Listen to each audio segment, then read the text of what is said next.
The life of a medieval knight is a fascinating subject, steeped in tradition, valor, and a strong sense of duty. In order to fully understand the world of these armored warriors, we must first travel back in time to the Middle Ages, a period that extended roughly from the 5th to the 15th century. Picture, if you will, a world of towering stone castles, vast open fields, and the clattering sound of steel on steel echoing through the air. This was the world of the medieval knight, a world defined by chivalry, warfare, and the intricate social hierarchy of feudalism. Knights were often of noble birth, part of the aristocratic class that ruled the land. They were trained in the art of warfare and expected to uphold the knightly virtues of bravery, honor, and loyalty to their liege lord. But the life of a knight was not all about combat. In fact, it was a complex, multifaceted existence that involved a deep understanding of social norms, a commitment to religious duties, and a strong sense of community and responsibility. The journey to becoming a knight began early, often when a boy was just 7 years old. At this tender age, the future knight would leave his family home and start his training as a page in the household of a lord. This period of his life was focused on learning the basic skills he would need as a knight, including horse riding, weaponry, and hunting. But his education wasn't purely physical. The page would also receive instruction in reading, writing, music, and the Christian faith. He would learn about the codes of chivalry, the importance of honor, and the expectations of his class. After 7 years as a page, at around the age of 14, the young man would graduate to the role of a squire. This was a more advanced stage in his training, where he would serve directly under a knight, acting as his shield bearer and assistant. This was a crucial time in a knight's formation, as it offered him first-hand experience of the knightly life.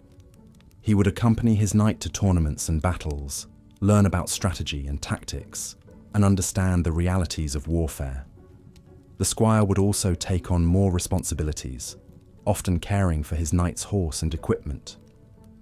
The life of a squire was not an easy one, but it was a necessary stepping stone on the path to knighthood. It was during this time that the young man would truly prove his worth and show that he had the potential to become a knight. His skills, character, and understanding of his role would be tested, and only those who passed these tests would be considered for the honor of knighthood. The final step in a knight's journey was the dubbing ceremony, a solemn and significant event that marked his official entry into the ranks of knighthood. The ceremony was often conducted by the knight's liege lord, who would bestow upon him the title of knight, usually by tapping him on the shoulder with a sword. This was an incredibly important moment in a knight's life, symbolizing his transition from squire to knight and his acceptance into the chivalric community. Once knighted, the warrior would lead a life of service and duty, bound by the codes of chivalry to protect the weak, serve his lord faithfully, and uphold the honor of his name. He would be expected to demonstrate bravery in battle, wisdom in counsel, and a deep commitment to his religious duties. The life of a medieval knight was certainly one of privilege, but it was also one of great responsibility and sacrifice. To be a knight was to embody the ideals of chivalry, to serve one's lord and community with unwavering dedication, and to navigate the complex social and political landscape of the feudal system. As we delve deeper into the world of the medieval knight, we will explore the many facets of their lives, from their training and duties to their role in society and their influence on the development of the Middle Ages. The life of a knight was far more than just the clashing of swords and jousting tournaments. It was a life of honor, duty, and deep commitment to a set of ideals that continue to inspire us to this day. So let's journey together into this fascinating era and discover the true essence of what it was like to be a medieval knight. In the early life of a knight, much like in the lives of many young boys in the medieval period, a strong emphasis was placed on training for warfare. From a very young age, usually around 7, boys of noble birth were sent to live with a lord as a page, where they would begin their education in the arts of war and chivalry. This was not an easy life, nor was it short. The training of a knight lasted typically until the age of 21, a lengthy period of 14 years. The first few years of this period were focused mainly on basic physical training. The young pages were taught to ride horses, handle weapons, and were given a rigorous physical regimen to build strength and endurance. They were also taught the basics of chivalry, the code of conduct that governed the behavior of knights. This included lessons on honor, courage, loyalty, and respect for women. These lessons were not just theoretical, they were very much a part of everyday life for a knight. Even at this early stage, the pages were expected to adhere to this code, and any deviation was met with harsh punishment. As the boys grew older and their skills improved, they progressed to the stage of being a squire. This was a significant step up from being a page. Squires were the personal assistants to knights, and as such, they were given more responsibilities and were expected to participate in actual combat training. They were taught how to use various types of weapons, such as swords, lances, and bows. They practiced combat tactics, learned how to wear and maintain armor, and were even trained in the art of jousting. Despite the harshness and rigidity of their training, squires were not without their moments of leisure. They were often allowed to participate in tournaments, which were grand events that combined the thrill of combat with the pageantry of a festival. Tournaments were important social events and a chance for squires to show off their skills and earn recognition. They were also an opportunity for squires to hone their combat skills in a relatively safe environment, as the weapons used in tournaments were usually blunted. The life of a squire was not all about training for war, however. They were given a well-rounded education that included lessons in reading, writing, and arithmetic. They were taught the principles of feudalism, the political and social system that governed medieval Europe, and were expected to understand and uphold these principles. Squires were also introduced to the finer points of courtly etiquette, learning how to behave in the presence of lords and ladies, how to speak eloquently, and how to conduct themselves with dignity and grace. After years of rigorous training and education, a squire would finally be ready to become a knight.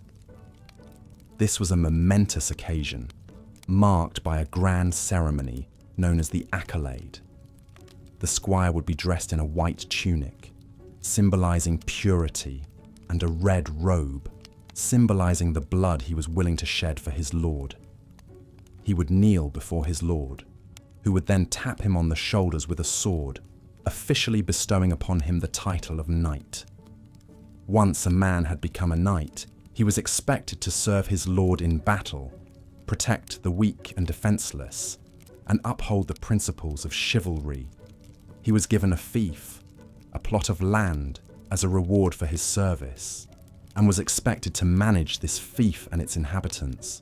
He was also expected to participate in tournaments, which served as both a form of entertainment and a way to maintain and improve his combat skills. The life of a medieval knight was not easy, but it was one of great honor and responsibility. From a young age, knights were trained to be warriors, leaders, and upholders of the social order. They were expected to live by a strict code of conduct, which demanded courage, honor, and loyalty. Despite the hardships and dangers they faced, knights were respected and admired figures in medieval society. They were the epitome of the medieval ideal of the warrior aristocrat, a combination of martial prowess and noble values. From the rigorous training of their youth to the demands of their adult lives, knights were shaped by the unique challenges and responsibilities of their position in society. They were more than just warriors. They were symbols of the values and ideals of their time. The life of a medieval knight was a life of duty, honor, and sacrifice, a life dedicated to serving others and upholding the principles of chivalry. As we turn the page on the life of a medieval knight, we delve deeper into the intricacies of their training. The process was not one to be taken lightly, nor was it a short journey. It was a journey that began in childhood and culminated in a life of service and honor. It was not uncommon for the sons of nobles to start their training as early as 7 years old. They would be taken under the wing of a more experienced knight, usually a close relative, or a knight in service to their family, who would serve as their mentor and guide through the early years of their training. These early years were often spent in the household of their mentor, a period known as pagehood. During this time, they were taught basic skills such as horse riding, hunting, and basic combat skills. But it was not all about physical training. The young pages were also expected to learn about the chivalric codes, the religious doctrines, and the social etiquette of the time. They would serve in the household, learning humility and obedience, and gaining a practical understanding of how a knightly household was run. As they grew older and more skilled, usually around the age of 14, the young pages would graduate to the rank of squire. Now their training intensified. They would practice with a variety of weapons, including swords, lances, and bows. They would learn to fight in armor, to joust, and to participate in mock battles. The squires were also responsible for maintaining their knights' equipment, a task that taught them the importance of keeping their gear in top condition. They would sharpen the swords, polish the armor, and take care of the horses. Yet, their duties were not limited to the battlefield. They served as personal attendants to their knights, aiding them in all matters, from dressing to eating. This close relationship allowed them to observe and emulate the behavior of their mentors. The squires would also accompany their knights to tournaments and battles, providing them with first-hand experience of what their future role would entail. After several years of rigorous training, the squire would finally be ready for the knighthood.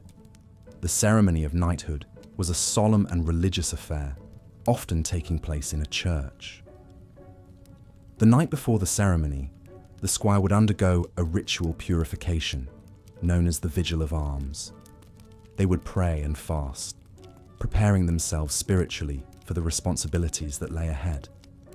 On the day of the ceremony, the squire would be dressed in a white tunic, symbolizing purity, a red robe, signifying nobility, and a black doublet, representing mortality. They would then kneel before the Lord, or the knight, who was to dub them. The Lord would tap the squire on each shoulder with a sword, a practice known as the accolade. With this action, the squire would become a knight, ready to serve their lord and protect their land. The road to knighthood was long and arduous, but it molded these young boys into men of honor, courage, and skill. They were not just warriors, but also protectors of the weak, upholders of justice, and embodiments of the chivalric codes. The life of a knight was not an easy one, but it was one filled with purpose and respect, a life that many aspired to, yet few achieved. As we continue in the life of a medieval knight, we will explore the duties and responsibilities that came with the title, the challenges they faced, the role they played in the society they helped shape, and the legacy they left behind. For now, let the resonating clang of swords, the echo of hooves, and the rustling of armor lull you into a restful slumber as we delve deeper into the fascinating world of the medieval knight in our next section. As we continue our journey through the life of a medieval knight, we now find ourselves in the heart of the knight's adolescence. This was when a page transitioned into the role of a squire, a position of increased responsibility and proximity to the knightly ideal. This period was marked by rigorous physical training and a deeper immersion into the codes of chivalry, which would lay the foundation for the squire's eventual ascension to knighthood. The age of 14 was usually when a page would become a squire. However, the transition was not merely a matter of course. It required the recommendation of his knight mentor, who would only give it if he believed the young man was ready. This readiness was judged not only on physical prowess, but also on the squire's understanding and adherence to the chivalric code. Once a page was promoted to the status of a squire, he was assigned to a knight for whom he would act as a personal aide. Apart from the continuation of his studies in reading, writing, music, and the moral codes of chivalry, the squire also began a more intense physical regimen designed to prepare him for the rigors of warfare. He would learn to ride while wearing armor, wield a sword, and use a lance. He would become proficient in the techniques of the mounted charge and the hand-to-hand combat that often followed. He would also learn how to care for a horse, a knight's most valued companion in battle. During this period, the squire would also attend tournaments, not only as an observer, but also as a participant. Tournaments were grand affairs, often attended by nobility from far and wide. The squire would assist his knight, carrying his weapons, and even standing in for him if the knight was unable to compete. Tournaments were not solely about martial prowess. They were also social occasions, where the codes of chivalry were displayed and reinforced. The squire would observe how the knight interacted with his peers, how he treated those of lower status, and how he conducted himself with women, particularly the ladies of the court. The squire would learn that being a knight was not just about being a warrior. It also meant being a diplomat, a leader, and a figure of moral authority. A squire's training was not limited to the physical and social aspects. He was also taught the arts of strategy and tactics, learning how to command troops in battle, how to lay siege to a castle, and how to defend one. He would study the great battles of the past and the commanders who led them, absorbing the lessons they offered. The period of being a squire was a challenging time, often marked by long hours, hard work, and intense discipline. However, it was also a time of camaraderie, as the squire would develop close relationships with the other squires in the service of the same knight. They would train together, learn together, and often compete against each other, all under the watchful eye of their knight mentor. The transition from squire to knight was not guaranteed. It was an honor that had to be earned. The squire had to prove that he had not only the physical ability, but also the character to bear the title of knight. Only then would he be considered for the accolade, the ceremonial dubbing that marked the passage from squire to knight. As the sun begins to set on the squire's adolescence, we find ourselves at the threshold of the next stage of his journey. We have followed him from his early years as a page, through his rigorous training as a squire, and now we stand on the brink of his transformation into a knight. But that is a tale for another time, another journey into the heart of the medieval world.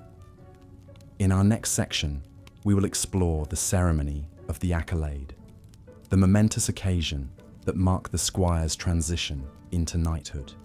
We will delve into the rituals, the symbolism, and the expectations that came with this elevation in status. But for now, let us take a moment to reflect on the journey so far, to appreciate the dedication, the discipline, and the determination that it took to reach this point. As the day drifts into night, let us dream of knights and chivalry, of honor and duty, of a world long past but never forgotten. As we close this section, allow the soothing rhythm of this narrative to lull you into a peaceful state of relaxation. Let the weight of the day melt away as you imagine the life of a medieval squire, his days filled with rigorous training and his nights spent under the watchful eyes of his knight mentor.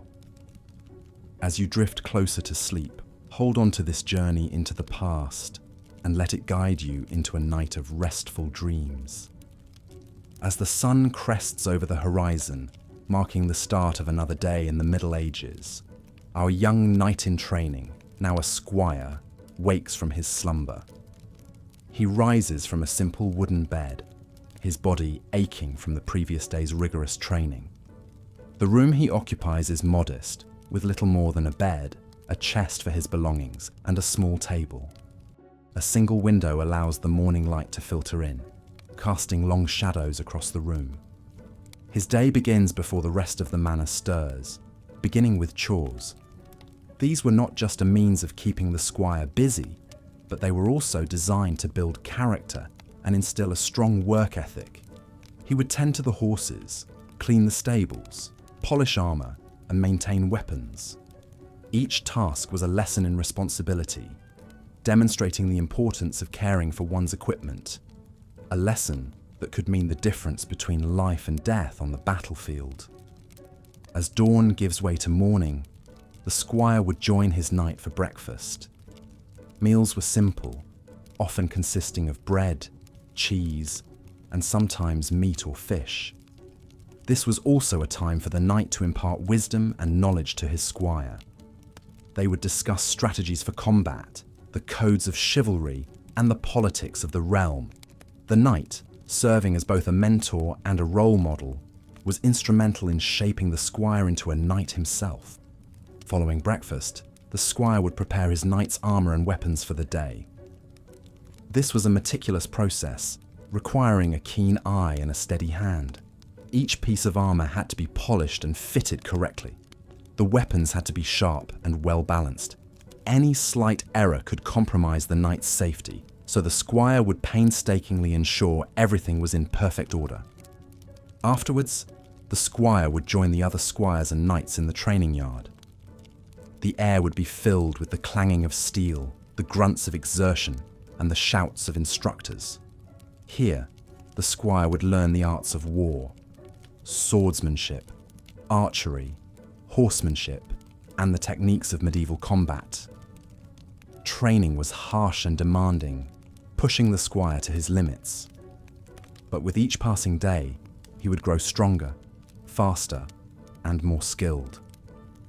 In the afternoon, following a brief respite for lunch, the squire would continue his training. He would practice his skills in mock battles, honing his abilities in a safe environment. These mock battles weren't mere child's play. They were a rehearsal for the real battles that lay ahead. The squire would learn how to maneuver in armor, how to react under pressure, and how to work in a team. As day turned to evening, the squire would return to his chores, ensuring that everything was in order for the following day. He would then join his knight for dinner, another opportunity for learning and discussion. Following dinner, the squire would have a brief period of free time.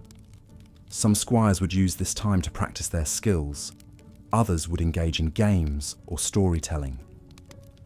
Despite the demanding schedule, there was camaraderie among the squires, a shared understanding of the challenges they faced. As the night settled in, the squire would retire to his room.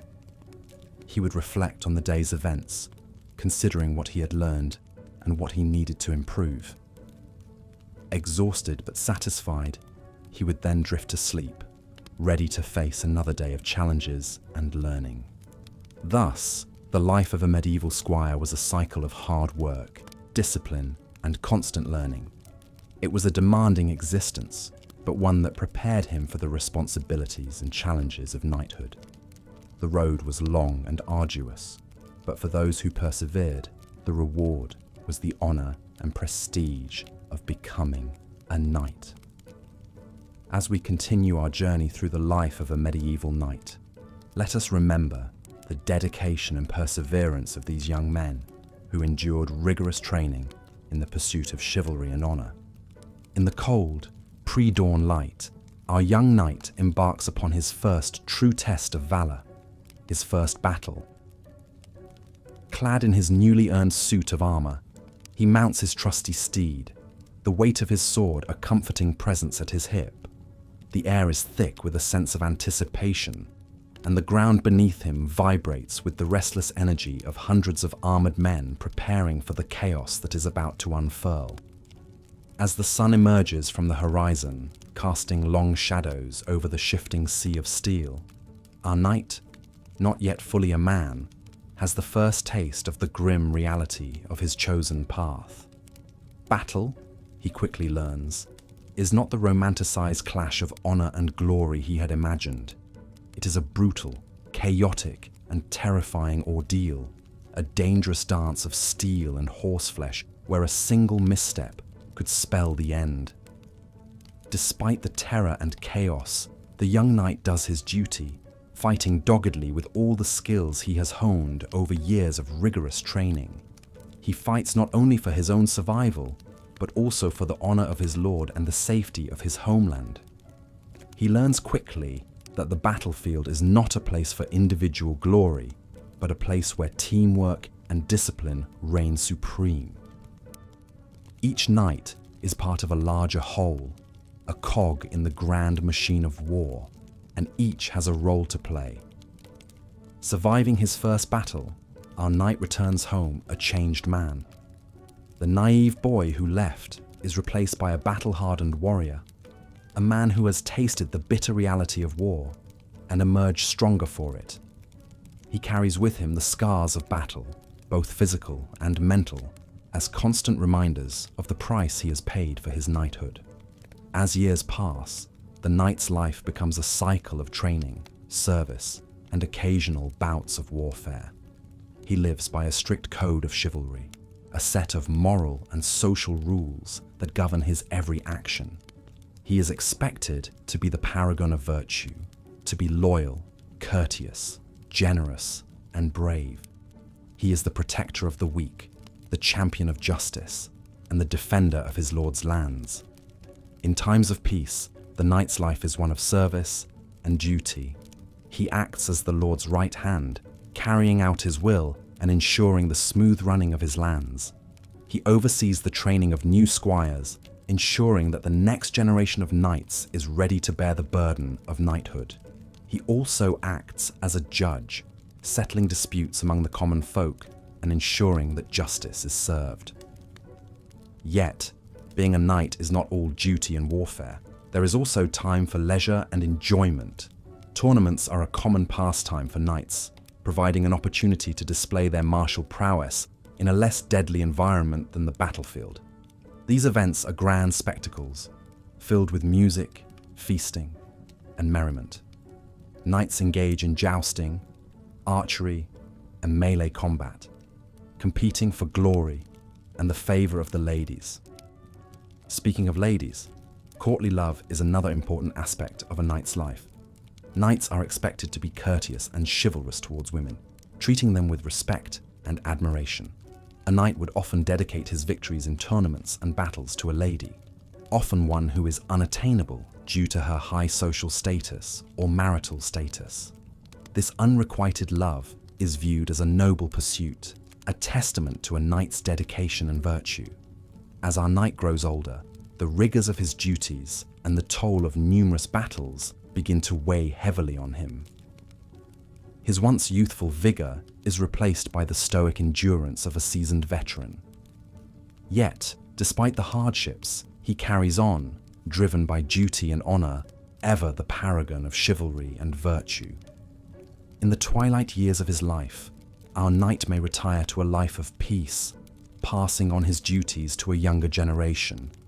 Yet, he remains a knight until the end, his life a testament to the ideals of chivalry and the harsh realities of the medieval world. He may no longer wear the armor or wield the sword, but he carries with him the indomitable spirit of the knight, a spirit forged in the fires of battle and tempered by a lifetime of duty and service. The life of a medieval knight, as we have seen, is one of duty, honor, and hardship. It is a life chosen by few, but respected by many. It is a life that encapsulates the spirit of the medieval age, a time of great turmoil and change, a time when the ideals of chivalry and the reality of war coexisted in a delicate balance. It is a life that, despite its many challenges, was filled with moments of glory, courage, and honor, moments that continue to capture our imagination and inspire us today. As we delve further into the daily life of a medieval knight, we turn our attention from the ceremonial aspects of knighthood and the lengthy process of becoming a knight to a more personal perspective, the knight's code of chivalry. A code that was not merely a set of rules or laws, but a way of life, shaping every aspect of a knight's existence, from his personal relationships to his conduct on the battlefield. Chivalry derived from the French word chevalier, meaning horseman, was a complex system of ideals and expectations. Knights were expected to demonstrate courage in battle, loyalty to their lord and peers, and a sense of fairness and generosity towards those less fortunate. These expectations were not only moral guidelines, but they were deeply intertwined with a knight's social standing and reputation.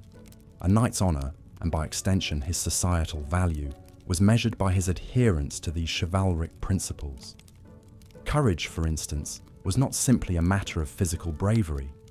It also encompassed the willingness to confront fear, uncertainty, and intimidation.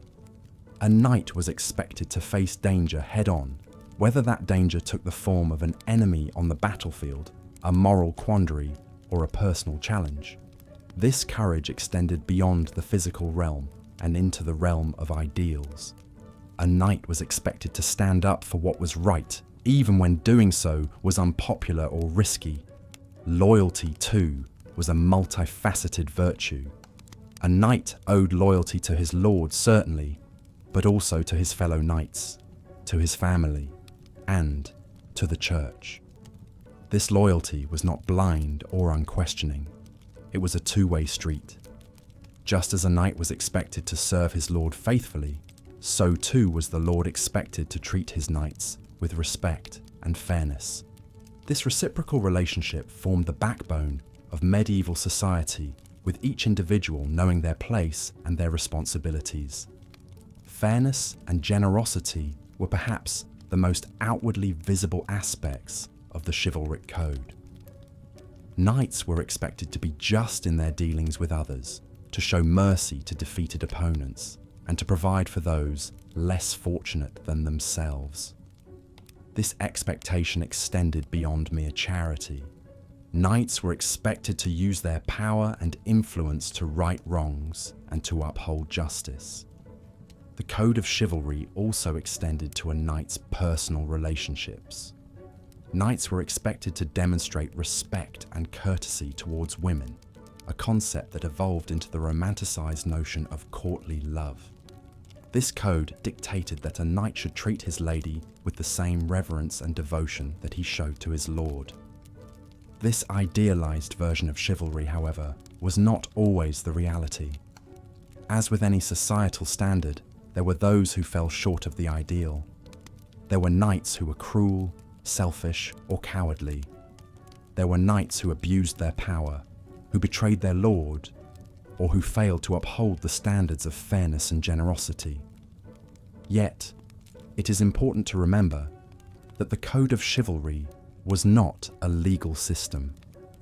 It was an ideal, a vision of how a knight should behave. It was a standard to strive for, even if it was not always achieved. And for many knights, the pursuit of this ideal was a lifelong journey, a constant striving to embody the virtues of courage, loyalty, fairness, and generosity. As we continue our exploration of the life of a medieval knight, we will see how this code of chivalry shaped not only the knight's personal life, but also the broader world of medieval Europe.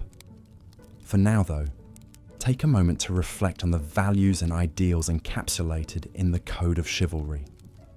Imagine what it would be like to live by such a code, to strive each day to embody these virtues.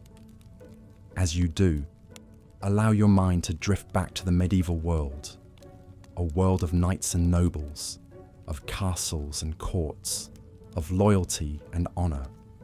Let the sounds of that world fill your mind, the clatter of armor, the neighing of horses, the distant tolling of a bell.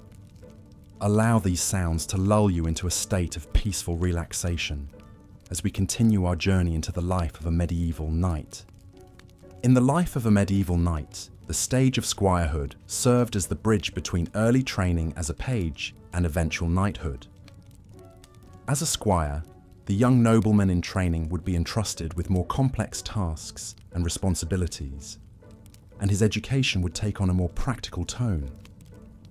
This period of a knight's life held great importance, as it was during these years that the foundational skills, knowledge, and values of knighthood were deeply ingrained, shaping the man who would soon take the solemn vows of chivalry. Around the age of 14, the young boy, once a page, would be elevated to the status of squire. This advancement was typically marked by a simple ceremony, during which the boy was presented with a sword belt by his lord or master.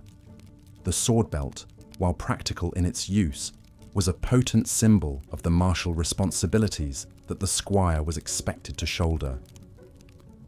It was a visual reminder of the path of courage, strength, and honor that lay ahead. As a squire, the young man would become the constant companion of a knight, serving not only as his assistant in everyday tasks, but also as his attendant in battle. He would be responsible for maintaining the knight's armor, weapons, and horse, ensuring that everything was in top condition. This provided the squire with an intimate knowledge of the tools of a knight's trade, knowledge that would prove invaluable when he himself would take up the mantle of knighthood. Training in martial combat would become more intense during this stage. The squire would practice the skills of horse riding, archery, and swordsmanship, daily under the watchful eye of his mentor. He would also participate in mock battles and tournaments, where he would get a taste of real combat. These exercises were designed not only to hone the squire's physical abilities, but also to instill qualities of bravery, resilience, and strategic thinking. But the life of a squire was not all about physical training and combat. There was a significant emphasis on education and character building as well. The squire would continue his lessons in reading, writing, and arithmetic. He would study the Bible, the works of classical philosophers, and the principles of chivalry. He would also learn about the feudal system, the code of conduct for knights, and the traditions and customs of the court. The squire's character was considered as important, if not more so, than his physical prowess. He was expected to embody the virtues of honesty, loyalty, generosity, and modesty. He was taught to respect all, especially women, and to uphold the principles of justice and fairness. He was reminded that his primary duty as a knight was to protect the weak and the innocent, and to serve his lord and king faithfully. The squire's life was not all work and no play. There was time for recreation and socializing as well. The squire would partake in hunting and falconry, popular pastimes among the nobility. He would attend feasts and dances, where he would learn to navigate the complex social dynamics of the court. These experiences helped to polish the squire's manners and social skills, preparing him for the challenges of courtly life. The duration of squirehood varied from one individual to another, but generally, it lasted until the age of 21. At this point, if the squire had proven his worth through his skills, character, and conduct, he would be eligible for knighthood. The transition from squire to knight was marked by a grand ceremony known as the accolade, where the squire was formally dubbed a knight by his lord or another knight of high standing. In conclusion, the stage of squirehood was a crucial period in the life of a medieval knight. It was a time of intense learning, growth, and transformation. It was during these years that the boy became a man, the trainee became a warrior, and the follower became a leader. The values, skills, and qualities instilled during this stage would guide the knight throughout his life, influencing not only his performance on the battlefield, but also his conduct in the court and his interactions with others. In the next section, we will explore the various aspects of knighthood, including the solemn vows, the roles and responsibilities, and the challenges and rewards. As we continue our exploration of the life of a medieval knight, we've arrived at the point of the evening where we delve into the knightly tournaments. These were not merely idle pastimes, but they held a significant place in the social fabric of the medieval period. The origin of knighthood tournaments can be traced back to the 11th century, when they were initially simple military exercises designed to train knights for war. However, over time, They evolved into elaborate spectacles that attracted attention from all strata of society. Knights from different parts of the kingdom, and even from other countries, would gather to participate in these tournaments, which were often held to celebrate significant events, such as royal weddings, coronations, or victories over enemies. The tournament ground, or lists, was a large open space, usually on the outskirts of a town or castle. It was here the knights would engage in various forms of combat, with the ultimate aim of displaying their martial skills and gallantry. The most iconic of these contests was the joust. Two knights would charge at each other on horseback, each attempting to knock the other from his steed with a lance.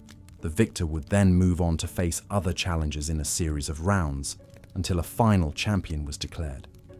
However, jousting was not the only form of combat in these tournaments. There were also melee combats, where teams of knights would fight each other on foot using a variety of weapons.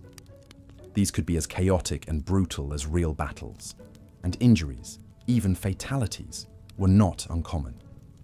Despite the risks involved, knights eagerly participated in these tournaments.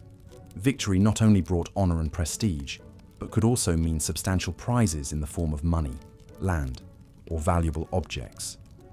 Moreover, the tournaments were a platform for knights to demonstrate their bravery and skill to potential patrons and benefactors. The tournament was also a social event. It was attended by nobility and commoners alike, and everyone participated in the festivities. There were feasts, music, dancing, and other forms of entertainment. Ladies of the court played an important role in the proceedings. They would often present the prizes to the victors, and the most admired knight would be declared the Queen of Love and Beauty by the most distinguished lady present. These tournaments were not just about combat and revelry, though. They also served to reinforce the chivalric code that knights were expected to adhere to. Knights were expected to fight honorably, respect their opponents, and display courage and loyalty. In fact, a knight who behaved dishonorably could be disqualified or even banned from future tournaments. As we have seen, the life of a medieval knight was not just about warfare and duty. It was also about the pursuit of honor, glory, and personal achievement, and the tournaments provided an ideal platform for this. They were a reflection of the values and ideals of the time, and despite the brutality and danger involved, they remained a popular and enduring feature of medieval society. This concludes our exploration of the life of a medieval knight for this evening. As you drift off into sleep, let your mind wander through the grandeur and the excitement of a medieval tournament. Imagine the thunder of hooves, the clash of armor, and the cheers of the crowd. Picture the bright colors of the knights' shields and banners, the gleaming steel of their weapons, and the elegant ladies watching from the stands. Let these images carry you away to a time of chivalry and valor, and may they inspire dreams of grand adventures and heroic deeds. Good night, and until next time, may your dreams be filled with the gallant knights and fair ladies of the medieval world. As we delve into the life of a medieval knight, we find ourselves in the heart of the feudal system. This societal structure was akin to a pyramid, with the king at the top, followed by nobles, knights, and then serfs or peasants at the bottom. As the second script block begins, we turn our gaze to the training and education of a young noble destined to become a knight. The journey to knighthood began at a tender age. A boy of noble birth, often as young as 7, would be sent away from his family to live in the castle of a lord, who would become his liege. This move was not only to begin the boy's training, but also to strengthen political alliances among the nobility. This boy, or page as he was known, would embark on a rigorous education that extended far beyond combat skills. The training was designed to mold him into a figure embodying the ideals of chivalry and service, qualities central to the knightly ethos. During this phase, the page's day would start before dawn. He would first attend to his duties, which included serving at the Lord's table, caring for the Lord's clothes, and ensuring the cleanliness of the Lord's living quarters. These tasks, seemingly menial, were essential in instilling a sense of humility and the importance of service in the young page. Education formed a key part of the page's day. He would learn to read and write, often in Latin, the lingua franca of the educated in the Middle Ages. He would also study arithmetic and, perhaps most importantly, music. Music was not only for entertainment, but was also seen as a way to make the page more well-rounded and cultured. He would learn to play the lute or the harp, and often he would be required to sing. These skills would later serve him well in the courts of the nobility, where a knight was expected to be as skilled in the arts as he was in warfare. The page's education was not limited to the academic. He would also learn to ride a horse, an essential skill for a knight. Initially, he would ride small ponies before graduating to larger steeds. He would also begin his martial training, learning to wield a wooden sword and shield. This training would occur under the watchful eyes of older knights who would ensure the page was learning the correct techniques and forms. Religion was central to a knight's life, and the page's education would encompass this aspect as well. He would attend church regularly, learning the tenets of Christianity and the importance of faith. The knight was seen as a defender of the faith, and this belief was instilled from a young age. The page would also be taught the code of chivalry, which was a moral and social code that knights were expected to follow. This code emphasized virtues such as bravery, honor, respect for women, and protection of the weak. The page would learn these values not only through instruction, but also by observing the knights and lords around him. After several years of this rigorous education and training, usually around the age of 14, the page would become a squire. This was the next step on his journey to becoming a knight. As a squire, his responsibilities would increase, as would the intensity of his martial training. But that is a story for another time. As we end this section, imagine the young page, a child in many ways, living away from his family and learning the ways of a world that demanded so much of him. His days filled with duty, discipline, and the weight of expectation. Yet also imagine the pride he felt, the anticipation of the day when he would finally earn the right to call himself a knight. This was the beginning of a journey that would shape not only his life, but the entire fabric of the Middle Ages. In the first blush of adulthood, our young knight in training would enter the stage of knighthood known as the squire. This stage was an integral part of the knight's journey, a period of learning and proving one's worth.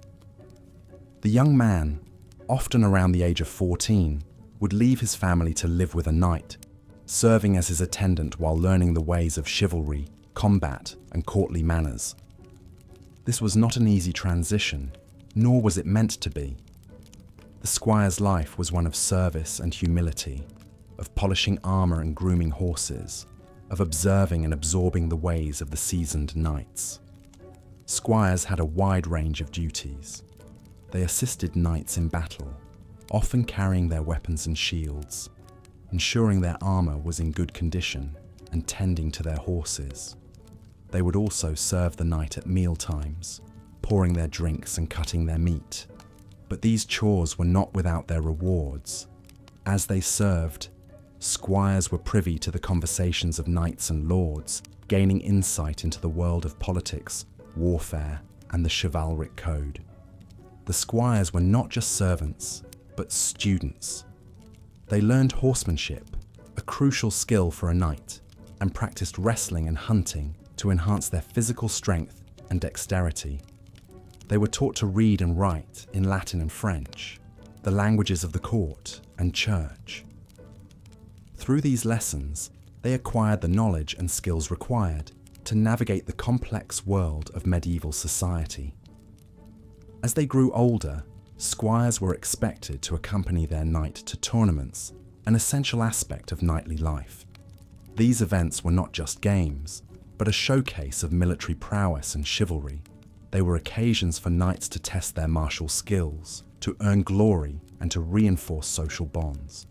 For the squire, they were a chance to observe and learn, and sometimes to participate. In a tournament, knights would compete in events like jousting and melee combat. Squires would assist their knight, helping him don his armor, caring for his horse, and providing him with weapons. But squires weren't just spectators. They too had a role in the tournament. In some events, squires were allowed to compete, giving them a chance to show their own martial prowess. These were important opportunities for the squire, for if they performed well, they could attract the attention of other knights and lords, enhancing their reputation and prospects. Life as a squire was not all work and no play. There were times for leisure and entertainment, for songs and stories, for games and sport. Squires would often engage in mock battles and horse races, enhancing their skills while having fun. These activities, while certainly enjoyable, were also an integral part of their training, teaching them teamwork, strategy, and the art of war. As the squire grew older and more proficient in his duties, he would gradually take on more responsibilities. He might be asked to lead a group of younger squires, or to assist the knight in more complex tasks. These were signs that the squire was nearing the end of his training, that he was ready to take on the mantle of knighthood. The transition from squire to knight was not automatic. It was a privilege that had to be earned through years of service and dedication. When the knight felt that the squire was ready, he would recommend him for knighthood. This was a momentous occasion, one that was often accompanied by a grand ceremony. The night before the ceremony, the squire would take a ritual bath, symbolizing purification. He would then don a white tunic, representing purity, a red robe, symbolizing nobility, and black shoes, signifying death. During the ceremony, the knight would dub the squire, tapping each of his shoulders with the flat of a sword in a ritual known as the accolade. This was the moment the squire had been working towards, the moment he became a knight. But the ceremony did not mark the end of the knight's journey. Rather, it was the beginning of a new chapter, one filled with responsibilities and challenges, with honor and glory. The newly made knight was now a member of the nobility, a defender of the realm, a champion of chivalry. He had earned his spurs, but the real test of his mettle was yet to come. As we continue our exploration into the life of a medieval knight, we find ourselves at a pivotal moment in the young squire's life. The day of his dubbing, the official ceremony that would elevate him to the status of a knight, had finally arrived. This was a day of great anticipation, a day where years of rigorous training, discipline, and dedication would culminate in a single, solemn ceremony. The ceremony of dubbing was a deeply spiritual and symbolic event. The night before the dubbing, the squire would partake in a ritual known as the Vigil of Arms. Here, the squire would fast and pray in a chapel, contemplating the gravity of the commitment he was about to make. This was a time for introspection, a time to reflect on the virtues of chivalry he was vowing to uphold. The squire would lay his armor and weapons on the chapel's altar, symbolically offering them to God. This act was a reminder that his strength and skill were not his own, but gifts bestowed upon him by a higher power. As dawn broke on the day of the dubbing, the squire would be bathed and dressed in symbolic garments. He would wear a white shirt as a symbol of purity, a red robe as a symbol of his willingness to shed blood for his cause, and black stockings to signify his inevitable death. Once dressed, the squire would make his way to the ceremony, where he would be greeted by a procession of knights and nobles. The ceremony itself was a solemn affair, filled with ritual and reverence. The soon-to-be knight would kneel before the Lord performing the dubbing, who would be seated on a raised platform. The Lord would ask the squire if he was prepared to uphold the chivalric code, to which the squire would respond affirmatively. The Lord would then tap the squire's shoulders with a sword in a gesture known as the accolade, officially conferring the status of knight upon him. Once dubbed, the new knight would be presented with his spurs, the symbol of his new status. The spurs, usually made of gold, were a mark of honor, signifying the knight's readiness to serve his lord and protect the realm. The knight would then be armed, first with his sword, then his shield, and finally his helmet. With each piece of armor, the lord would utter a blessing, imbuing the armor with symbolic significance and divine protection. The ceremony would conclude with a grand feast, where the new knight would be celebrated and welcomed into the fellowship of knights. Here, he would be seated at the high table, surrounded by his fellow knights, who would toast to his honor and pledge their loyalty and brotherhood. As the feast progressed, the new knight would be regaled with tales of past knights, their heroic deeds serving as inspiration and guidance for his own future exploits. Once the feast was over, the real work of being a knight began. The newly dubbed knight was now expected to serve his lord in times of war and to protect the weak and innocent in times of peace. He was expected to uphold the virtues of chivalry, to be brave, courteous, and generous, and to always conduct himself with honor. This was no small task, for the life of a knight was fraught with challenges and dangers, but it was also a life of great honor and responsibility, a life that could bring glory and renown to those who upheld its ideals. The life of a medieval knight was not an easy one, but it was a life that many aspired to. It was a life of service, of honor, and of courage. And for those who were able to persevere, to uphold the chivalric code, it was a life that could bring great rewards. But more than anything, it was a life that shaped the course of history, that left an indelible mark on the world. And so, as we continue our journey into the life of a medieval knight, let us remember the dedication, the commitment, and the courage that it took to don the mantle of knighthood. Let us remember the men who lived this life, who served their lords and protected their realms, who shaped the world with their deeds. And let us remember the legacy they left behind, a legacy of honor, of courage, and of chivalry. In the life of a medieval knight, the dawn of his martial career was marked by his squireship. This was a critical time, as it laid the groundwork for the rest of his life. A young man, usually around the age of 14, would leave his family to live in the household of a lord. This was a significant change, a transition from the comfort of one's family to the stern discipline of a lord's hold. He would begin his training under the watchful eye of an experienced knight who would serve as his mentor. The squire would learn not only the arts of war, but also the chivalric codes and social etiquette that would become the cornerstones of his identity. The day-to-day life of a squire was filled with both work and learning. His mornings would typically begin before dawn with prayers in the chapel. This was followed by an extensive training regimen that involved horse riding, archery, and swordplay. But his days were not all about martial training. He would also be expected to assist his knight in various duties. He would help him don his armor, care for his horses, and accompany him in hunts and tournaments. The squire would also be expected to serve at the lord's table during feasts and to attend to any guests. This was an important part of his education, as it taught him the social graces and etiquette of the nobility. However, squireship was not all work and no play. There were ample opportunities for leisure and enjoyment. The medieval knight's life was punctuated by grand tournaments, feasts, and hunts. These events were not just recreational. They were a crucial part of the knight's social life, allowing him to forge alliances and demonstrate his prowess. The squire, too, would participate in these events, often competing against other squires in mock tournaments. These events were not only a testing ground for their martial skills, but also provided them the chance to catch the eye of potential patrons. As the squire grew older and his skills improved, he would be given more responsibilities.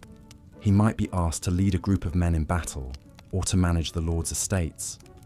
This was a test of his leadership and administrative abilities, preparing him for his future role as a knight. The culmination of his training was the dubbing ceremony, where he would be officially recognized as a knight. This was a momentous occasion, filled with ritual and symbolism. The squire would be bathed, dressed in new clothes, and presented to the Lord. The Lord would then confer knighthood upon him by tapping him on the shoulder with a sword, a ritual known as the accolade. The newly dubbed knight would then be presented with his sword and spurs, the symbols of his new status. He would swear an oath of fealty to his Lord, pledging his loyalty and service. And thus, the squire would officially become a knight, ready to embark on his new life. This was a moment of great joy and pride, not only for the knight, but also for his family and his mentor. It marked the successful completion of his training and the beginning of his career as a knight. This was an important milestone in a knight's life, a moment when he would step out from his mentor's shadow and begin to carve out his own identity. He would be expected to uphold the chivalric code, to protect the weak, and to serve his lord faithfully. He would also be expected to participate in wars and tournaments, to demonstrate his martial prowess and to win glory for his lord and himself. However, the life of a knight was not all about war and glory. There were also times of peace, when the knight would be expected to manage his estates and to perform various administrative duties. This was a different kind of challenge, requiring not just strength and courage, but also wisdom and diplomacy. The knight would need to balance the demands of his lord with the needs of his tenants to ensure prosperity and harmony in his lands. The knight's life was a complex and multifaceted one, filled with challenges and responsibilities. It required not just physical strength, but also mental resilience and emotional maturity. Despite the hardships and the risks, it was a life that many young men aspired to, drawn by the allure of honor, glory, and adventure. In the next section, we will explore the later years of a knight's life, a time of reflection and consolidation. We will look at the challenges and rewards of this period and how the knight navigated the twilight of his career. Whether in war or in peace, in youth or in old age, the knight remained a figure of fascination and reverence, a symbol of the ideals and aspirations of the medieval world. As we journey further into the life of a medieval knight, we find ourselves in the midst of the knighting ceremony. This pivotal moment in a squire's life is the culmination of years of training and preparation. The evening before the ceremony, the squire would take a ritual bath, symbolic of purification. Dressed in a white tunic to represent purity, red robes to symbolize the blood he was willing to shed for his lord and his people, and a black robe as a reminder of his eventual death, the squire would prepare himself for the solemnity of the occasion. During this time, he would pray and meditate, reflecting on his vows of chivalry, the responsibility that he was about to undertake, and the significance of his upcoming role in society. This period of vigil was meant to test his resolve, patience, and dedication. It was a time of quiet introspection and contemplation, a time for the squire to mentally prepare himself for the duties and obligations he was about to accept. As the dawn broke on the day of the ceremony, the squire, now clean in body and spirit, would be dressed in his finest attire, ready to take on his new role. He would make his way to the chapel where the ceremony was to take place, led by a procession of fellow knights and nobles. His family, friends, and the people of the kingdom would gather to witness this important event. The ceremony itself was a solemn affair, filled with religious symbolism and rituals. The priest would bless the sword, which was then laid on the altar. The squire would kneel before his lord, who would then present him with his spurs, shield, and finally, his sword. The future knight would swear an oath of loyalty to his lord, promising to uphold the ideals of chivalry, to protect the weak and defenseless, and to serve his lord faithfully. The act of dubbing, the moment when the squire officially became a knight was a symbolic gesture.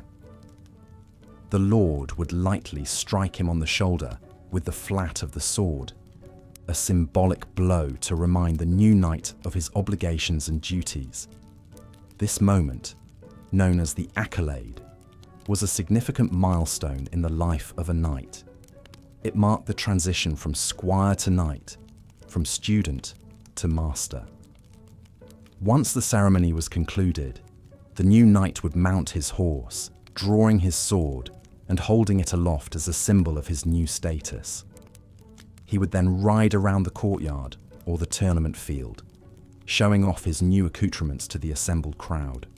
The people would cheer, celebrating the birth of a new knight, a new protector of the realm.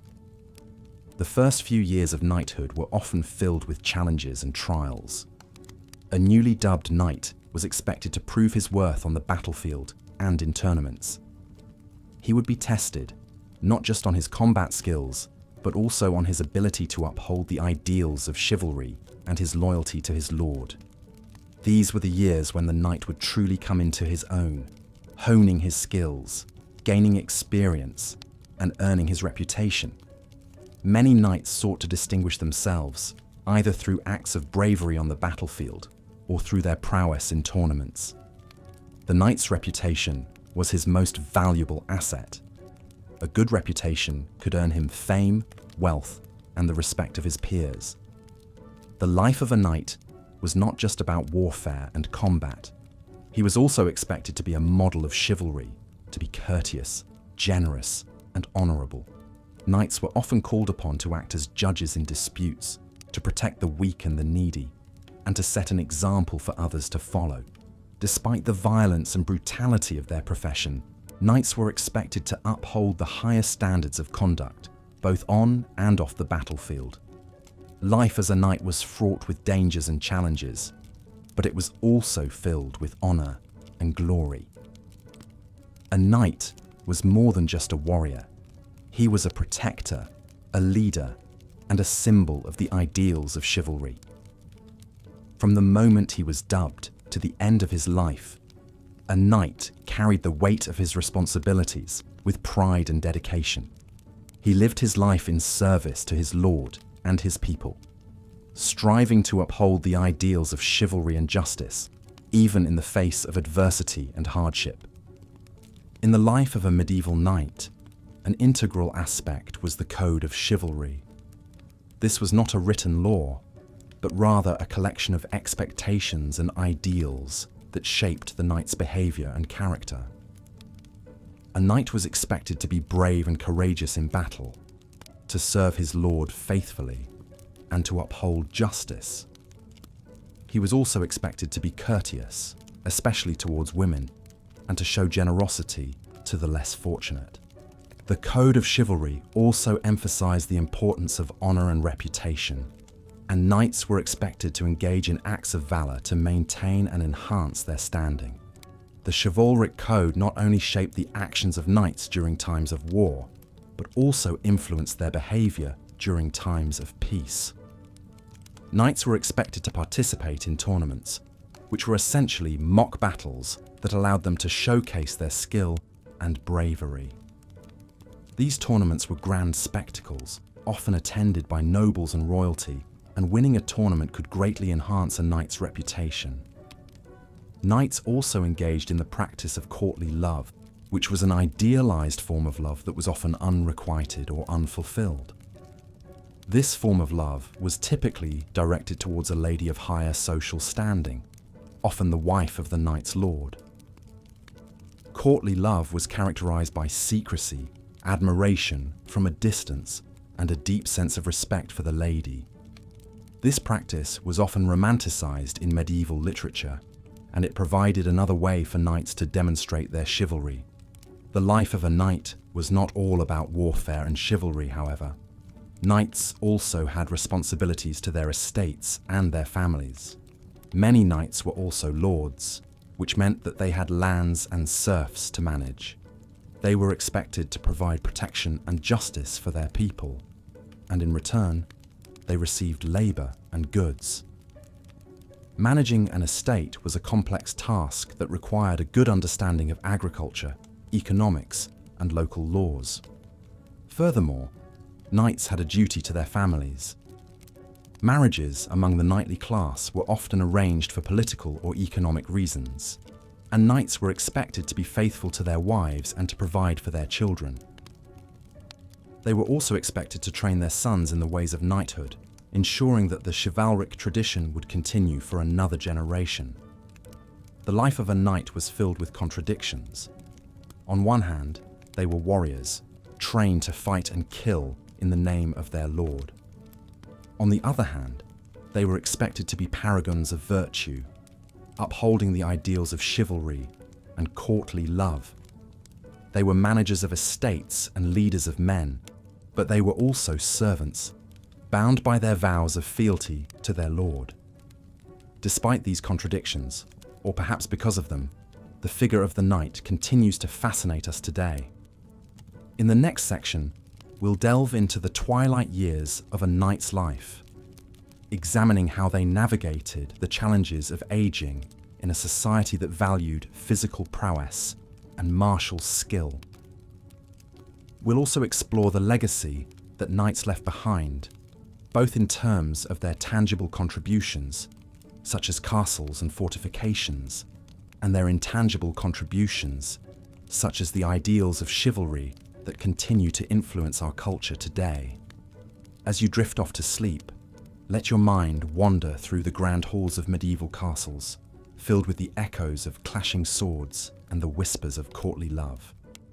Let the tales of knights and chivalry guide you into a peaceful slumber, filled with dreams of valor and honor. As we navigate the intricate pathways of a medieval knight's life, we now find ourselves at the threshold of adulthood. The young squire, having spent years learning the arts of war and chivalry, now stands on the precipice of a life-changing moment. He's about to be dubbed a knight. This pivotal ceremony was of great significance in the Middle Ages, and it's here that we'll focus our attention in this part of our journey. The dubbing ceremony, or the accolade, was a rite of passage for any medieval squire. It was the culmination of years of rigorous training and preparation. The ceremony was often religious in nature, underlining the Christian morals that were considered the bedrock of knighthood. The night before the ceremony, the squire would participate in a vigil of arms. Here, he would pray and fast, preparing his mind and spirit for the solemn responsibility he was about to undertake.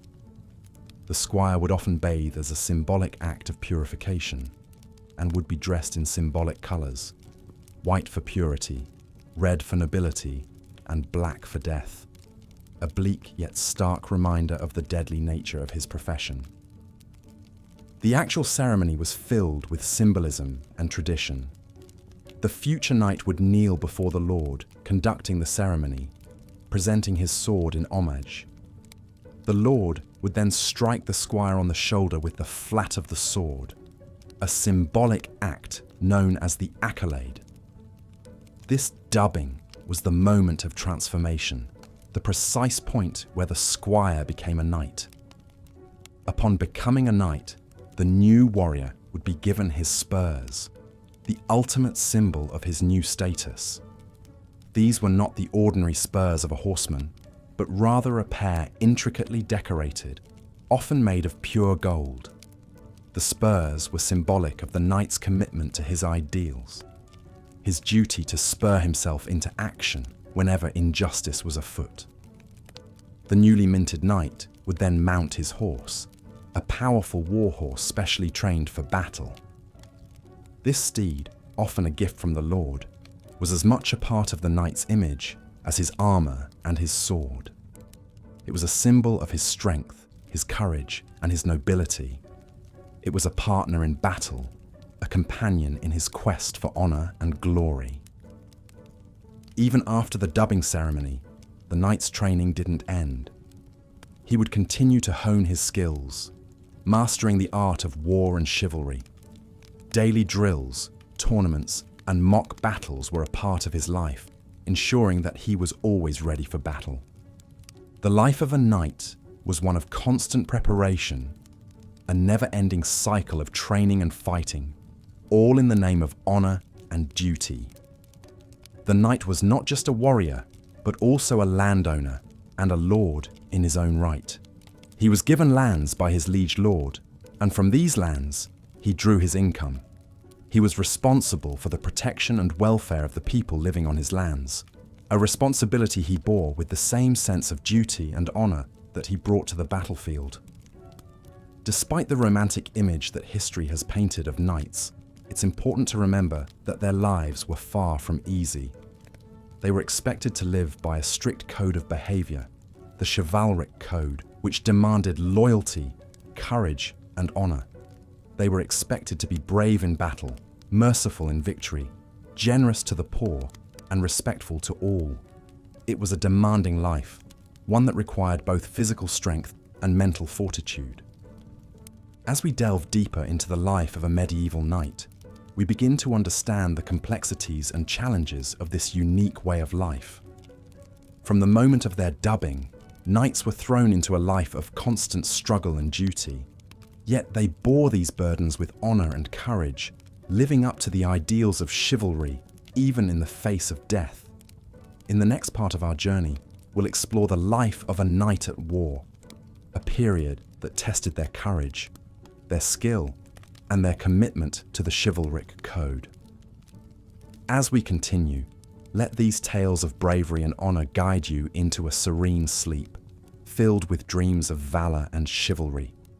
As we delve further into the life of a medieval knight, we cannot overlook the significance of the knightly virtues, which were the moral and social code of chivalry. In the 12th century, the church sought to harness the warrior ethos of the knight and channel it towards religious ends. This gave birth to the concept of the chivalric knight, a warrior who was not just physically strong, but also morally upright. The knight's virtues were often depicted in medieval literature, influencing the societal perception of these warriors. These virtues included honesty, courage, loyalty, generosity, and courtesy. Honesty in this context meant a knight should always keep his word, never lie, and never cheat. The knight was expected to be courageous in battle, never fleeing from the enemy, and never showing fear. Loyalty was paramount. The knight was expected to be loyal to his liege lord and to his comrades in arms. Generosity referred to a knight's duty to be charitable to those less fortunate, while courtesy denoted a knight's expected behavior in social situations, showing respect to women and conducting himself with dignity and grace. Knights were also expected to demonstrate piety, showing reverence for the church and its teachings. This was a direct result of the church's influence on chivalry, and knights were often depicted as protectors of the church and its people. The knight's religious duties included attending mass and confession, and going on pilgrimage. Some knights even chose to become members of religious military orders, such as the Knight Templars or the Knights Hospitaller, serving both God and king. The training of the knight was not just physical, but also moral and spiritual. The knight's education included learning about the Christian faith and the virtues of chivalry. This education was often imparted by the church through priests and monks, who played a significant role in the upbringing of the knight. The chivalrous knight was also expected to be a patron of the arts, fostering the development of literature, music, and architecture. Many knights were themselves poets and musicians, composing songs and poems about love and war. Knights were also patrons of the visual arts, commissioning paintings and sculptures to decorate their castles and chapels. The knight's castle was not just a stronghold, but also a cultural centre, where artists and scholars gathered to create and share their works. Despite these lofty ideals, not all knights lived up to the standards of chivalry. Some knights were infamous for their cruelty and greed, exploiting the peasantry and engaging in acts of violence. These knights were often depicted as villains in medieval literature, serving as a contrast to the chivalrous knight. Life as a knight was not all about warfare and violence. There was also a significant amount of time devoted to leisure activities, Knights enjoyed hunting, falconry, and participating in tournaments. These tournaments were not just sporting events, but also social occasions, where knights could display their prowess and win honor and glory. The tournament was a microcosm of the knightly life, combining elements of warfare, chivalry, and courtly love. The life of a medieval knight was a complex blend of warfare, chivalry, and courtly love. It was a life of contradictions, where violence and brutality existed alongside honor and virtue. Yet despite these contradictions, or perhaps because of them, the figure of the knight continues to fascinate us, serving as a symbol of a bygone era when honor was worth more than life itself, and when a man's worth was measured by his prowess in battle and his adherence to the knightly virtues. As we delve further into the life of a medieval knight, we arrive at their experiences on the battlefield. The knight is often depicted charging on horseback, clad in shining armor, sword raised high. But the reality of medieval warfare was often far more complex. The knight was not just a warrior, but a symbol of bravery, honor, and chivalry, and the battlefield was the stage upon which these virtues were tested. The first thing we must understand about medieval warfare is that it was not a constant state of affairs. Periods of peace were just as common, if not more so, than periods of conflict. Knights spent much of their time training, maintaining their equipment, and managing their estates. However, when war did break out, the knight's role was crucial. On the battlefield, the knight was expected to lead. They were often positioned at the front of the army, acting as both a physical and moral bulwark against the enemy. The knight's role was not just to fight, but to inspire his men, to show them that bravery and honor could overcome fear and doubt. The knight's presence on the battlefield was a rallying point, a beacon of hope amid the chaos and carnage. Knights were often the ones to initiate the charge, a tactic that, when successful, could break the enemy lines and turn the tide of the battle. They rode on war horses, powerful and specially trained animals capable of carrying a fully armored knight at full gallop. These charges were a terrifying sight, a wall of steel and horseflesh bearing down on the enemy. Yet, they required careful timing and coordination. A charge launched too early could exhaust the horses and leave the knights vulnerable, while a charge launched too late could fail to break the enemy lines. Though the image of the knight charging on horseback is iconic, much of medieval combat actually took place on foot. Knights would dismount to fight in the melee, using swords, axes, and maces to engage the enemy at close quarters. The skill and training of the knight often made them a formidable opponent. Their armor, made of chainmail or later plate, provided excellent protection, while their shield could be used to both defend and attack. Yet for all their skill and equipment, medieval warfare was a brutal and dangerous affair. Knights were not invincible. They could be injured, captured, or even killed. The risk was part of the knight's duty, part of the code of chivalry they lived by. They were expected to face danger without fear, to risk their lives in the service of their lord and kingdom. Death on the battlefield was not considered a tragedy, but an honor. A knight who died in combat was said to have met a good death. They were often buried with full military honors, their graves marked with a cross or a statue of a knight in prayer. Their deeds were remembered in songs and poems, their names inscribed on the roll of honor. Yet, warfare was not just about glory and honor. It was also about strategy and tactics. Knights had to understand the lay of the land, the strengths and weaknesses of their own, and the enemy's forces. They had to know when to attack, when to defend, and when to retreat. They had to be able to adapt to changing circumstances, to make decisions under pressure, to lead their men with wisdom and courage. The life of a medieval knight on the battlefield was a balance of bravery and prudence, of honor and strategy. It was a life of service and sacrifice, of duty and devotion. It was a life that demanded much, but also offered much in return. The knight was a warrior, a leader, a symbol of chivalry. They were the embodiment of the medieval ideal, a beacon of hope in a time of uncertainty and change. As we delve deeper into the world of the medieval knight, we find ourselves in the heart of the Middle Ages, a time defined by chivalry, honor, and the clanging of steel. The life of a knight was far from easy, and it was a path only embarked upon by those with the courage to face the many trials and tribulations that lay ahead. An aspiring knight would typically begin his journey at a tender age, often no older than 7 years old. Sent away from his family, he would reside in the household of a lord or relative, where he would take on the role of a page. In this role, the young boy would perform various chores and tasks, whilst learning the basic principles of chivalry and knighthood. His days would be filled with rigorous training and lessons in everything from etiquette and courtly manners to horse riding and combat. The page would also be educated in religion, as faith played a crucial role in the life of a knight.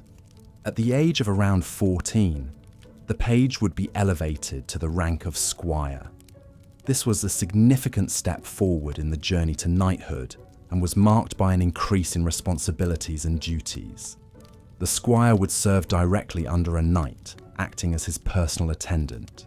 He would assist in the maintenance of the knight's armor and weapons, accompany him to tournaments and battles, and even serve him at the dining table. Despite the seemingly menial nature of these tasks, they served a crucial purpose. They allowed the squire to observe the knight closely in his daily life, learning firsthand the virtues and codes of conduct that defined a true knight. He would witness the knight's bravery in battle, his fairness in judgment, his piety in faith, and his courtesy towards ladies. The squire would also continue his physical training, which was now more intense and focused. He would learn to handle a variety of weapons, including swords, lances, and bows. He would practice jousting and participate in mock battles, honing his skills and preparing himself for the real challenges that lay ahead. The rank of knight was not simply handed to the squire when he reached a certain age. It was a title that had to be earned through a demonstration of skill, courage, and virtue. When his master deemed him ready, the squire would undergo the ceremony of knighthood. This was a deeply religious and symbolic event, often taking place in a church and involving a night-long vigil during which the squire would pray and prepare himself for the life that lay ahead. Upon his knighting, he would be presented with his armor and weapons, each piece symbolizing a different virtue. The helmet represented wisdom, the breastplate righteousness, the shield faith, and the sword the spirit of justice. Dressed in his new regalia, the newly knighted man would then take the oath of knighthood, pledging to defend the weak, uphold the law, and serve his lord faithfully. In the next section, we will explore the life of the knight after his knighting, focusing on his role in society, his duties, and the challenges he would face. But for now, let's take a moment to appreciate the incredible journey these young boys undertook, and the bravery and determination they demonstrated at such a young age. Their journey was not an easy one, but it was one that shaped them into the iconic figures we know today, the knights of the Middle Ages. As we delve deeper into the life of a medieval knight, we must examine the heart of their existence, their code of chivalry. The word chivalry itself comes from the French term chevalerie, meaning horsemanship. Knights were, above all, horsemen. They were skilled riders, trained to maneuver their steeds with grace and precision, even in the heat of battle. But the term chivalry came to represent much more than just equestrian prowess. It was a strict moral and ethical code that guided a knight's actions both on and off the battlefield. Chivalry dictated that a knight should be brave in battle, loyal to his lord and his comrades, and devoted to the church. But perhaps most importantly, it insisted upon a sense of honor and justice. A knight was expected to protect the weak and defenseless, to be generous and kind to his inferiors, and to always act with integrity. If a knight failed to uphold these values, he risked losing his status and reputation. The code of chivalry was the heart and soul of knighthood. It was what separated the true knights from mere soldiers or mercenaries. One of the most significant aspects of a knight's life was his religious devotion. Knights were deeply religious, and the church played a pivotal role in their lives. They were expected to attend Mass regularly and observe the holy days of obligation. Many knights took vows of chastity and poverty, renouncing worldly pleasures in the name of service to God. They saw their duty as a holy mission, a divine calling that required them to put aside personal desires and devote themselves entirely to the service of others. Knights were also expected to be patrons of the arts and letters. They were encouraged to learn to read and write, to appreciate poetry and music, and to engage in intellectual pursuits. The ideal knight was not just a warrior, but a scholar and a gentleman. He was well educated, cultured, and refined. He could recite poetry, play a musical instrument, and engage in sophisticated conversation. He was expected to be knowledgeable about the world and its affairs, to be curious and inquisitive, and to always seek to broaden his horizons.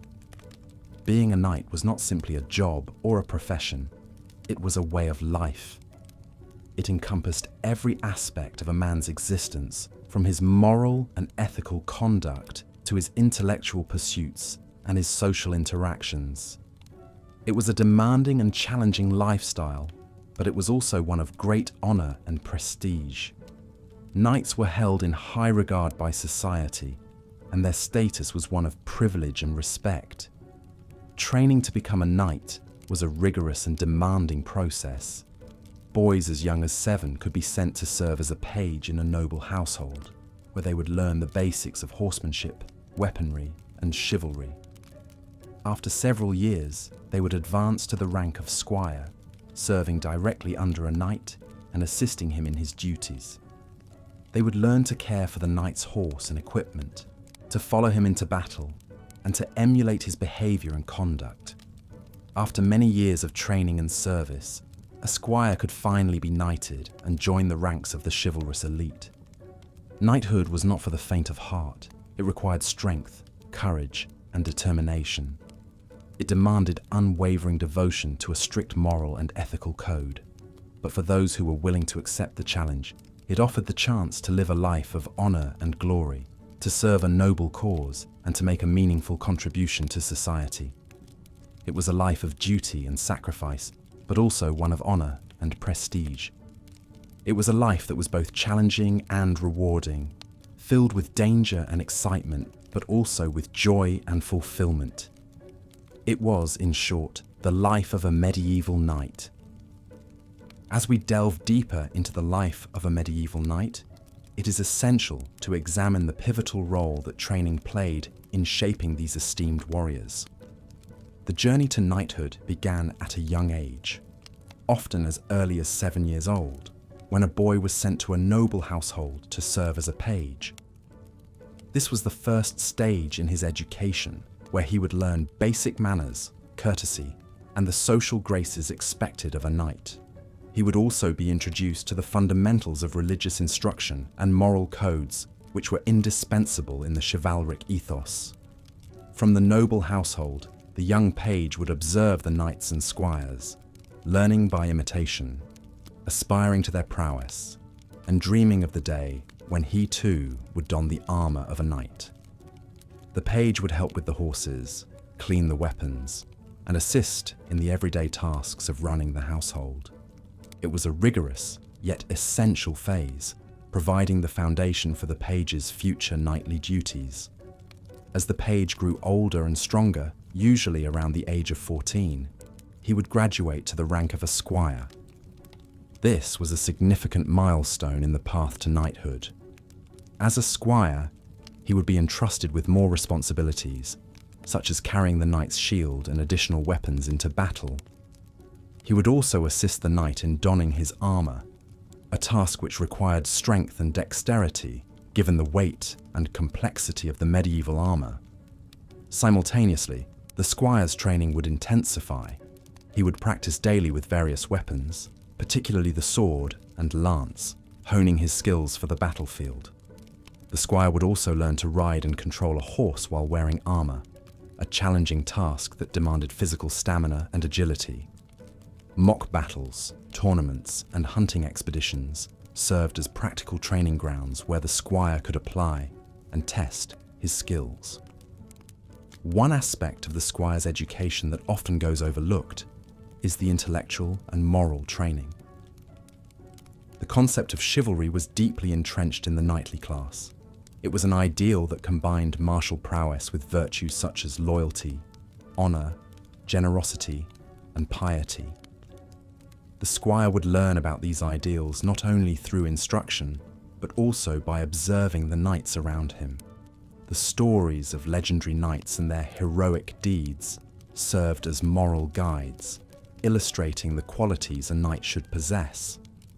It was common for a squire to serve for 7 years before he could be considered for knighthood.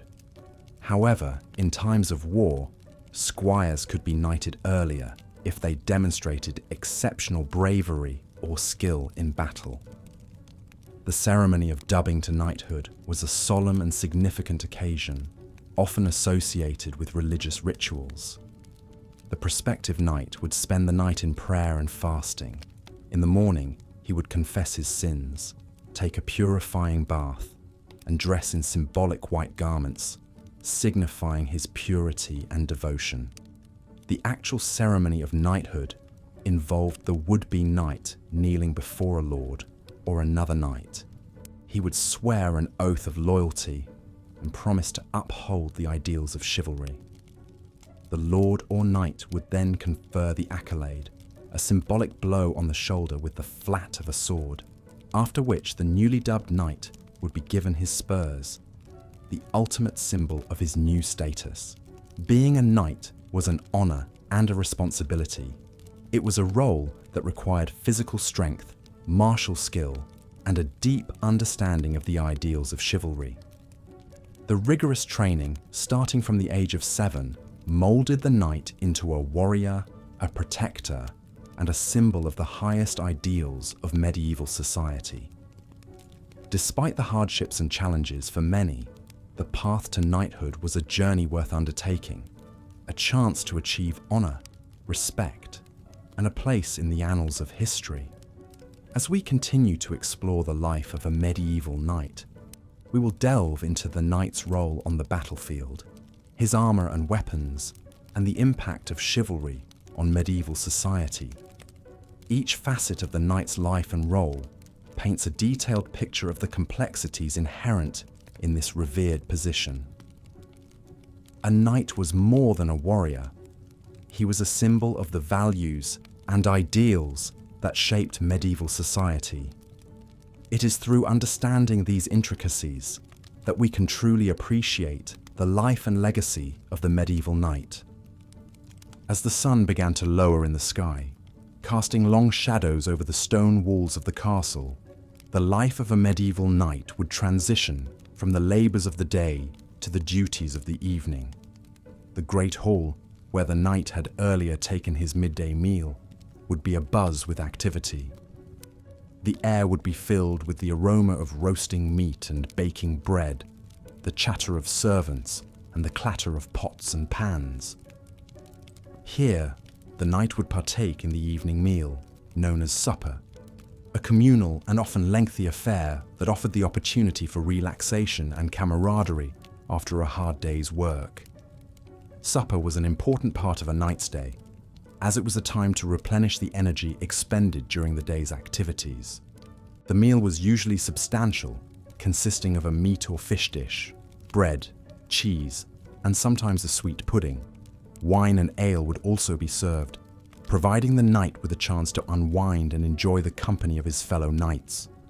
The food was often simple, but the conversation was lively, filled with tales of battle, discussions of strategy, and the latest news from the realm. After supper, the knight would have some free time to engage in various activities. Some knights might choose to spend this time in quiet contemplation, reading or praying in the castle's chapel. Others might opt for more physical pursuits, such as a game of chess or backgammon, or perhaps some light sparring to keep their skills sharp. The knight's time was his own, and he was free to use it as he saw fit. As the evening wore on, the castle would gradually quiet down. The fires in the hearth would be banked, the servants would retire to their quarters, and the knight would prepare for bed. The process of retiring for the night was not a simple one, as the knight would first have to remove his day clothes, which could be a laborious process, particularly if he had been wearing armor. He would then don his night clothes, typically a simple tunic and breeches, and retire to his bedchamber. The knight's bedchamber was a relatively modest affair, usually consisting of a bed, a chest for his personal belongings, and perhaps a small table and chair. The bed would be a simple wooden frame, with a straw mattress and a few blankets for warmth. Despite the simplicity of his accommodations, the knight would likely have been comfortable, as the room would have been heated by a small fire in the hearth. Sleep was an important part of the knight's routine, as it allowed him to rest and rejuvenate after the rigors of the day. The knight would typically sleep for about 8 hours, rising with the dawn to begin another day of service to his lord. The life of a medieval knight was not an easy one, filled with physical exertion, danger, and a strict adherence to the code of chivalry. Yet, it was also a life of honor, purpose, and camaraderie. Each day, from dawn to dusk, the knight would live his life in service to his lord and his kingdom, upholding the ideals of bravery, loyalty, and honor that were the cornerstone of the knightly code. As we continue our journey through the life of a medieval knight, we will delve further into the intricacies of his daily routine, exploring the trials and triumphs, the duties and delights that made up the life of these iconic figures of the Middle Ages. So, close your eyes, let your mind wander through the stone corridors of the castle, and imagine the life of a knight as we continue to explore the fascinating history of the Middle Ages. Sleep well, and dream of knights and castles, of honor and chivalry, and of a time when life was guided by a code of honor. The life of a medieval knight was not only about training and battles, it was also about the intricate social structures and codes of conduct that governed their everyday lives. Chivalry was the code of conduct that dictated how knights should behave. It was a set of ideals that combined Christian values with the military virtues of bravery, loyalty, and honor.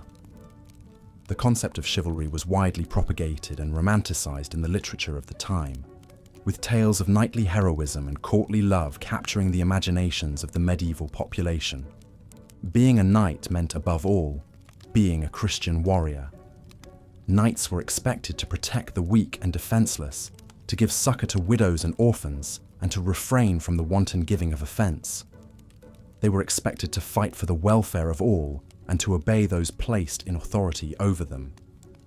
The chivalric virtues were deeply ingrained into the psyche of the medieval knight, forming the core of his identity and his sense of self. In addition to their military and religious duties, knights also had a significant role in the social and political life of the medieval society. They were among the ruling elite and held significant power and influence. They were often called upon to serve as advisors to the king or the lord they served.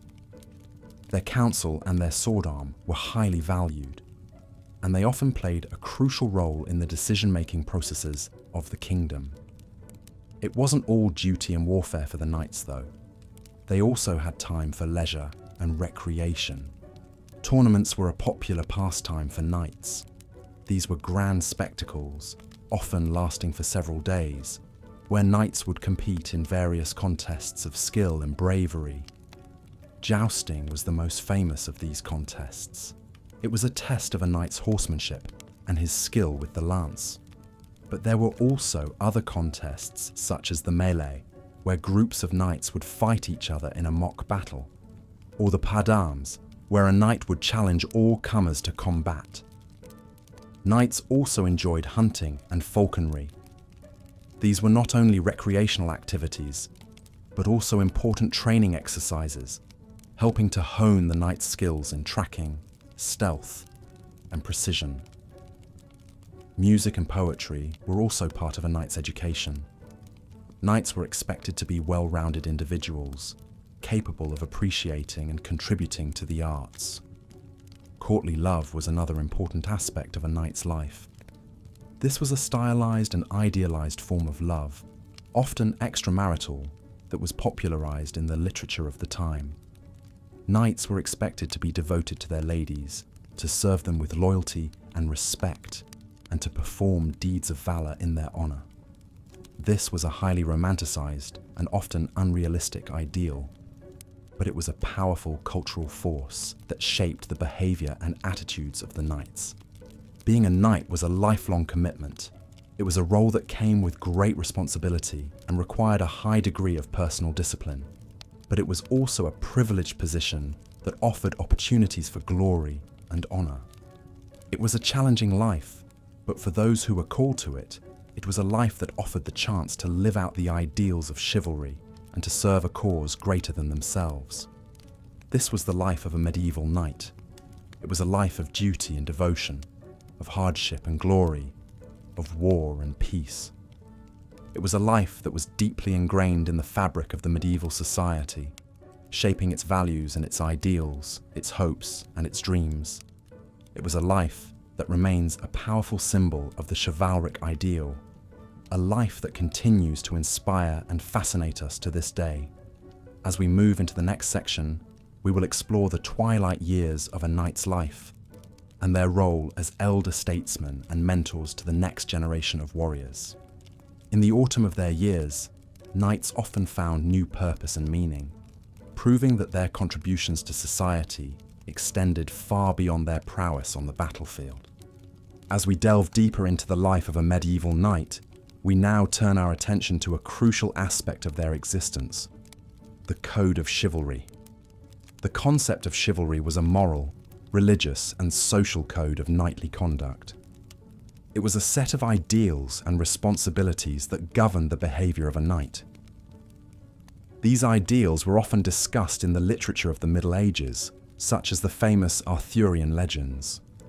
The code of chivalry dictated that a knight should be brave in battle, loyal to his lord and comrades, and ready to defend the church. He was expected to be a paragon of virtue, demonstrating honesty, generosity, and courtesy.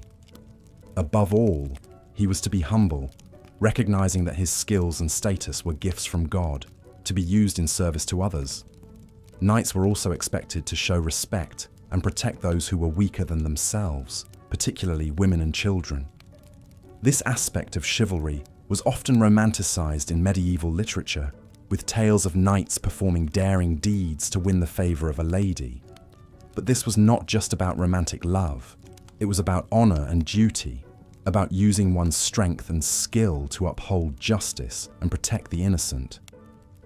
In addition to these moral and ethical expectations, the code of chivalry also had a practical aspect. It provided a set of rules for conduct in warfare. Knights were expected to respect the rights of prisoners, to avoid unnecessary violence, and to honor the terms of truces and treaties.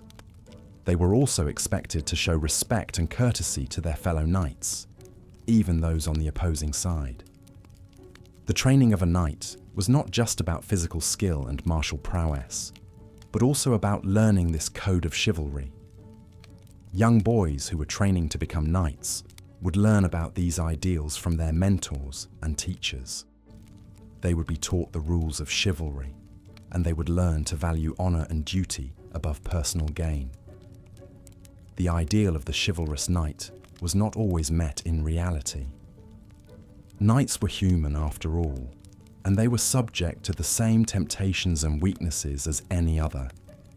There were certainly many instances where knights failed to live up to the high standards set by the code of chivalry. But the ideals of chivalry provided a benchmark, a standard to strive for. And there were many knights who took these ideals to heart and strove to live their lives in accordance with them. The code of chivalry had a significant impact on the culture and society of the Middle Ages. It influenced the way people thought about warfare, about honor, and about the responsibilities of those in positions of power. It also influenced the way people thought about gender and social roles. The ideals of chivalry promoted a particular vision of masculinity, one that valued strength, courage, and honor. But it also promoted a vision of femininity, one that valued virtue, modesty, and the need for protection. In conclusion, the life of a medieval knight was not just about fighting and warfare. It was also about living up to a set of ideals, about striving to be a paragon of virtue and honor. The code of chivalry was a crucial part of this, providing a set of guidelines that shaped the behavior and attitudes of knights. It was a code that demanded much, but it also offered a vision of a noble and virtuous life, a life of service and sacrifice.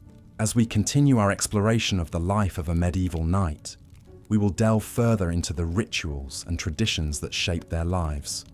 We will look at the ceremony of knighthood, the importance of heraldry, and the role of tournaments in the life of a knight. But for now, let us take a moment to appreciate the complexity and depth of the chivalrous code, and the ways in which it shaped the life and identity of a medieval knight.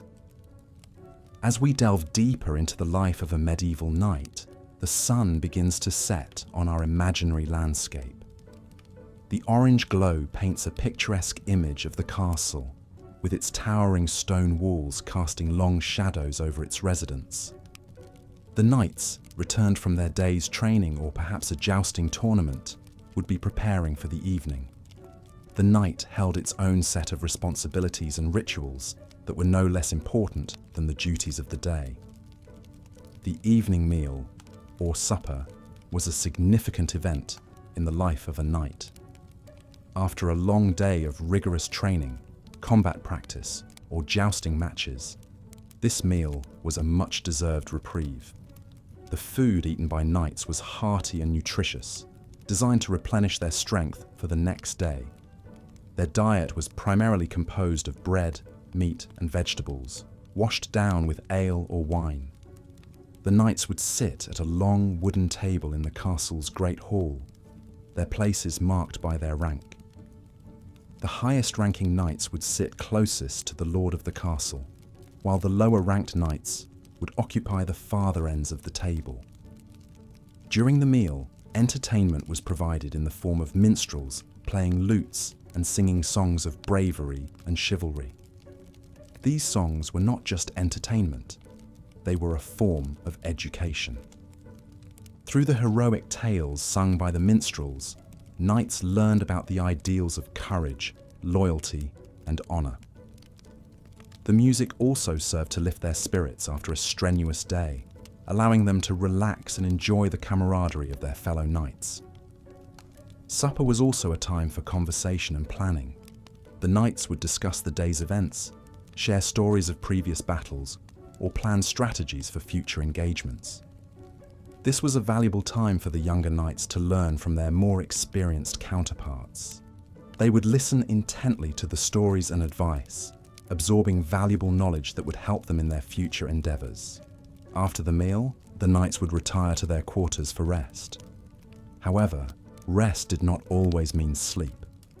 Many knights would spend their evenings in quiet contemplation or prayer.